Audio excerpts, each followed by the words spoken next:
पश्चिम बंगाल के एक शांत गांव में बांस के पेड़ों की एक पंक्ति के पीछे एक पुराना तालाब था।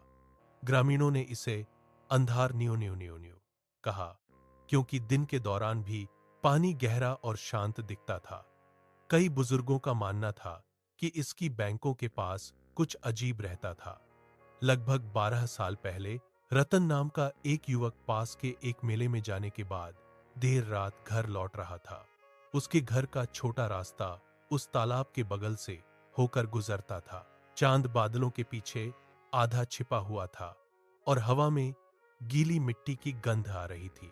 जैसे ही रतन संकरी राह पर चला, उसे अचानक लगा कि कोई पानी के पास खड़ा है। पहले तो उसने सोचा कि शायद कोई और ग्रामीण तालाब में कुछ धो रहा होगा, लेकिन जब उसने ध्यान से देखा तो उसने कुछ अजीब देखा। एक लंबा साया तालाब के किनारे खड़ा था, फिर भी वहां कोई व्यक्ति नहीं था। साया धीरे धीरे चला, मानो कोई अदृश्य व्यक्ति किनारे पर टहल रहा हो। रतन रुक गया, उसका दिल तेजी से धड़कने लगा। उसने चारों ओर देखा कि कोई चाल तो नहीं चल रहा है, लेकिन पूरा इलाका शांत था। मेंढकों और झिंगुरों की सामान्य आवाजें भी अचानक बंद हो गई थीं। फिर छाया पानी की ओर झुक गई। तालाब में लहरें बनी, लेकिन अभी भी कोई दिखाई देने वाला व्यक्ति नहीं था। रतन को अपने शरीर में एक ठंडी सिहरन महसूस हुई। अचानक छाया ने अपना सिर उठाया और उसकी ओर मुड़ गई। हालांकि चेहरा नहीं था, रतन को ऐसा लगा जैसे कोई सीधे उसे घूर रहा हो। उसने खुद को समझाने की कोशिश की कि यह सिर्फ उसकी कल्पना थी। हो सकता है कि बांस की शाखाएं और चांदनी एक भ्रम पैदा कर रहे हों। इसलिए उसने फिर से चलना शुरू कर दिया, तालाब की ओर देखने की कोशिश न करते हुए। लेकिन कुछ कदम चलने के बाद उसने अपने पीछे कुछ सुना। कदमों की आहट, नरम, धीमी, छपछपाहट वाले कदम, जैसे कोई उथले पानी से गुजर रहा हो। रतन जल्दी से मुड़ा। छाया अब उसके पीछे रास्ते पर थी, लेकिन फिर भी कोई शरीर नहीं, बस जमीन पर एक चलती हुई छाया।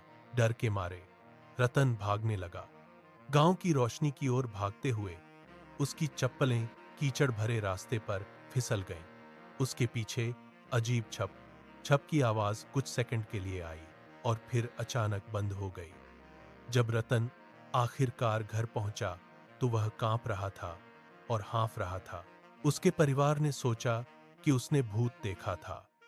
अगली सुबह कुछ ग्रामीण जांच करने तालाब गए।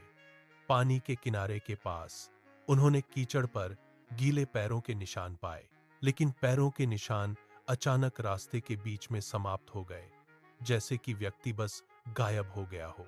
अधिक अजीब बात यह थी कि वे पदचिह्न मानव नहीं थे। वे लंबे थे और अजीब आकार के थे। उस रात के बाद कई ग्रामीणों ने दावा किया कि उन्होंने देर शाम को तालाब के पास एक चलती छाया भी देखी थी। कुछ ने कहा कि यह पानी के ऊपर झुकती हुई एक महिला की तरह लग रहा था। दूसरों ने कहा कि यह चुपचाप लोगों का पीछा करता था, किनारे के साथ साथ। इन कहानियों के कारण गांव के लोगों ने सूर्यास्त के बाद उस रास्ते का उपयोग करना बंद कर दिया। आज भी पुराने बांस के पेड़ अभी भी अंधेरे तालाब पर झुकते हैं और रात में पानी अजीब तरह से शांत रहता है। और कभी कभी जब चांदनी तालाब की सतह को छूती है तो ग्रामीण कहते हैं कि एक छाया अभी भी पानी के किनारे धीरे धीरे टहलती हुई देखी जा सकती है। एक छाया जिसका कोई मालिक नहीं है,